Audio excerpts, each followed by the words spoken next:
the United States and the North Atlantic Treaty Organization, as well as the Gulf Cooperation Council countries, are helping fuel an insurgency in Syria.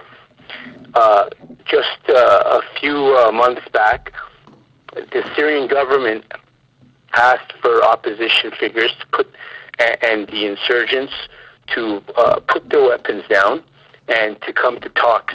The State Department immediately opposed this. They have no interest in seeing the fighting stop at all. They've gotten the Arab League to go along with them, and they want the fighting to continue. They are sending weapons in through Lebanon, Turkey, Iraq, Jordan. There's been talk about possible assassination attempts on President al-Assad. Just a few days ago, one of the heads of a hospital was killed. So when you kill heads of hospitals and you target civilians, I've met people who've left homes. I was just in Mexico in December, and I met with Syrians who left homes who told me that professionals were being targeted, people like doctors and lawyers. So this is definitely a humanitarian crisis that the North Atlantic Treaty Organization wants. The American government is behind the weapons smuggling, along with the Gulf Cooperation Council, and we cannot forget the role that Qatar and Saudi Arabia are playing in Syria. So they're replaying what they did in Libya. They've also helped bring fighters in from Libya into Syria through the Turkish border. They've been training insurgents in Turkey. They've been sending funds. In fact, the current, he's outgoing now. The American ambassador to Damascus was Negroponte's assistant in Iraq.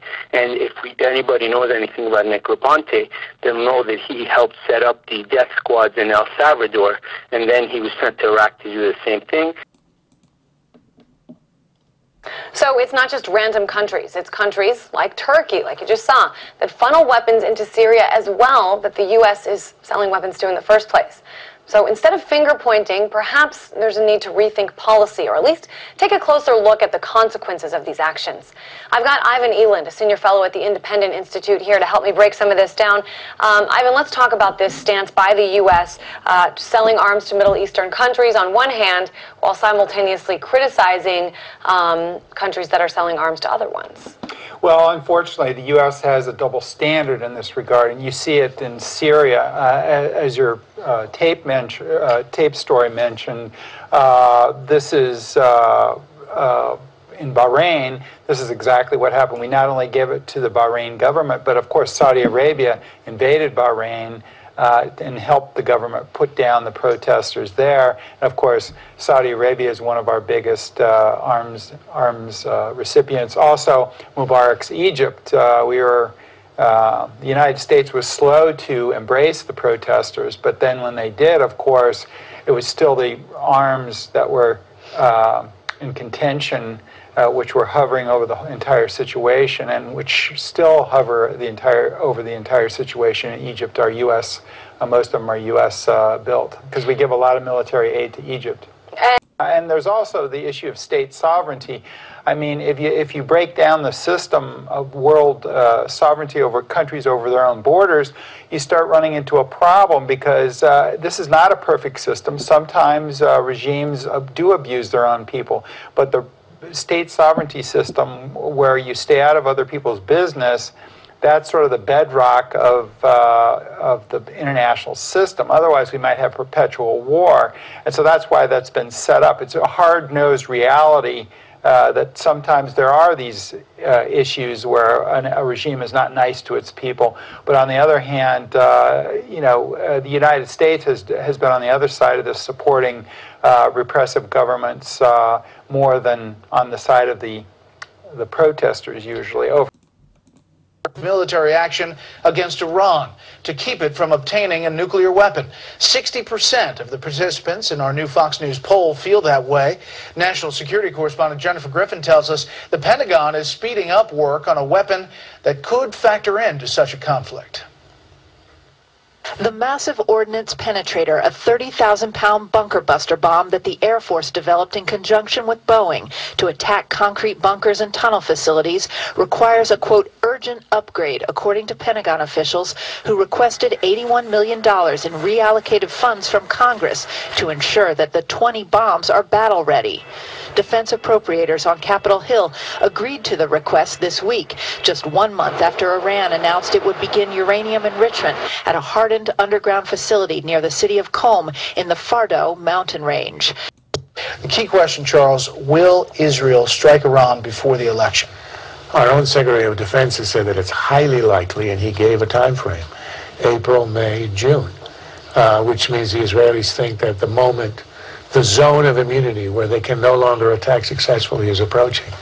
I think he's right. I think the Israelis are serious. Unless something happens between now and mid-year or even November that will threaten the regime because it won't change its policy, I think Israel will strike because it cannot live under the threat of annihilation from Iran. The other night on the online show, you said 90% yes before the election. Unless something intervenes, I cannot imagine the Israelis are going to allow Iran to go nuclear and to hold a Damocles sword over 6 million Jews all over again. Israel was established to prevent a second Holocaust, not to invite one. Hello everyone, welcome to Global Government News. Today is Monday, February 13th, 2012, and I'm Darko. My website's ggnonline.com. On YouTube, it's ddarko2012. And recent news, new news, is that I started a new YouTube channel, ddarko2013. So please try to find that. I'll start posting it in YouTube's video description so that you guys can subscribe, because eventually I'm going to stop using ddarko2012 just for just to play it safe here so that all my work doesn't get pulled. Okay, so we're going to cover the war on terror, liberty, sovereignty in this section.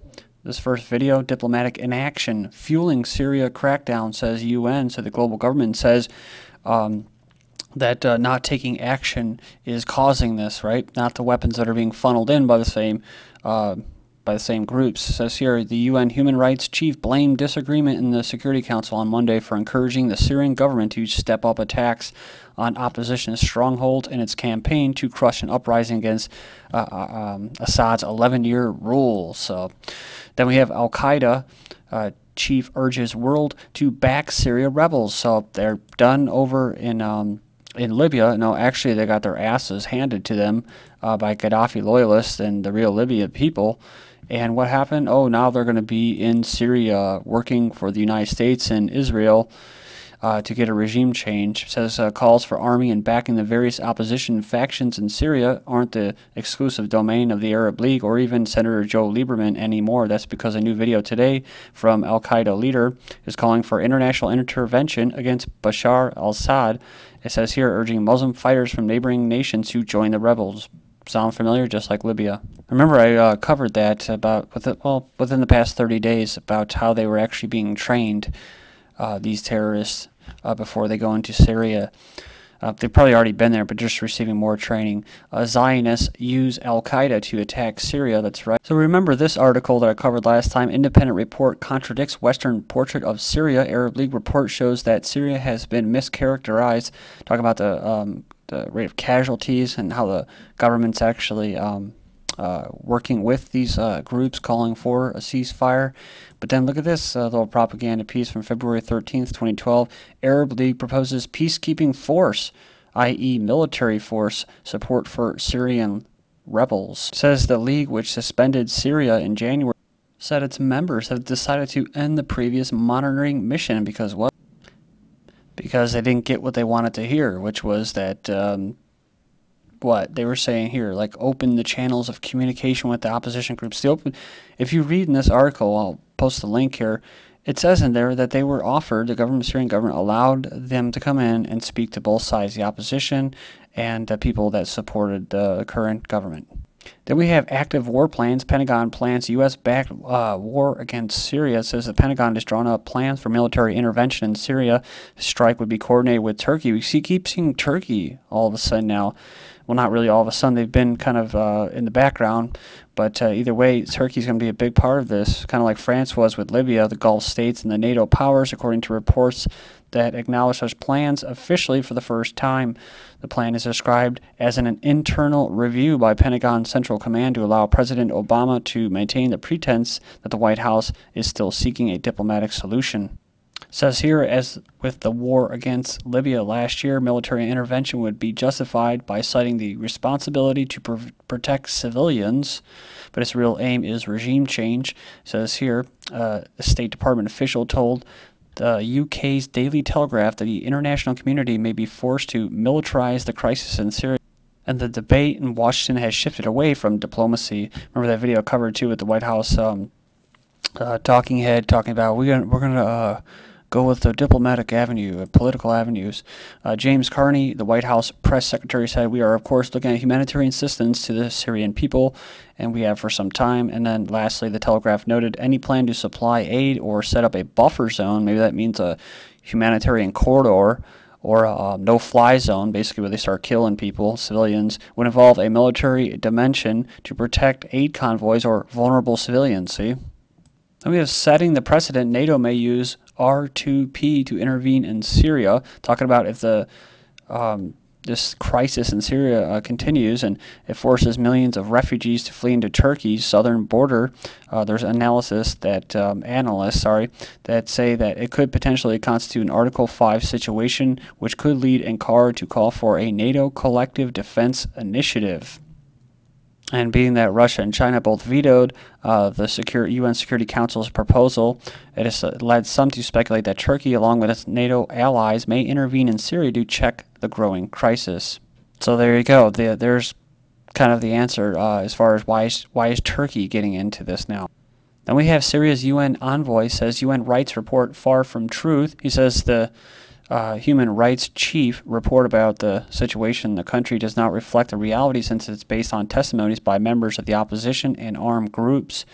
He went in there and he told the assembly that it's absolutely clear that those fighting against the Syrian government will testify against it, and UN rights bodies should have based its report on testimonies from people living inside Syria, not those living in refugee camps in Turkey. In reply to the living conditions in Syria, he said that the Western-backed sanctions imposed against Damascus were to blame for the dire situation, not the Damascus government.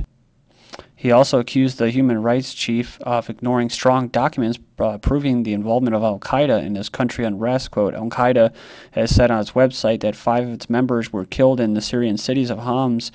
And he says he's called on members to go to Syria and fight against the Syrian government, but they were ignored in Pilay's reports on Syria. Jafari. We have Syrian army general assassinated in Damascus. This is from February 11th, 2012. Russians Putin warns against outside interference. Russia accuses West of arming Syria rebels. And we have this, what Syrian rebels deny they possess Israeli-made weapons. So we didn't hear that, but Israeli-made weapons as well. Russia changes tack and signals open to Syrian interventions. This is just recent from February 13th. I'm not sure if this is propaganda, but now they're considering international intervention in Syria. China protests foreign interference in Syria, and it's like China with Iran not intervening in their nuclear program. It could just be about oil, and once they get their oil from Canada, which they just sealed a deal with, maybe they'll just dump Iran. U.S. Navy says Iran has prepared suicide boats in the Persian Gulf. It says some of the small boats have been outfitted with large warheads that could be used as suicide explosive devices. Riot police clashed with protesters across Bahrain on Monday at the first anniversary of the country's pro-democracy uprising. We have Britain introduces kettling in Bahrain. Then Iran summons Bahrain chargé d'affaires, a foreign ministry, after a group of people gathered outside the Iranian embassy. Israel conducting false flag ops in India and Georgia, blaming it on Iran. Talking about this, of course, which is a bunch of BS because Georgia and India are big-time U.S.-backed countries, which are known for color revolutions and false flag attack. Obama prepares Georgia for Iran war with Saakashvili. So we already know Mossad is training terrorists to kill Iran's nuclear scientists, but they're also using Azerbaijan to spy on Iran, says a report.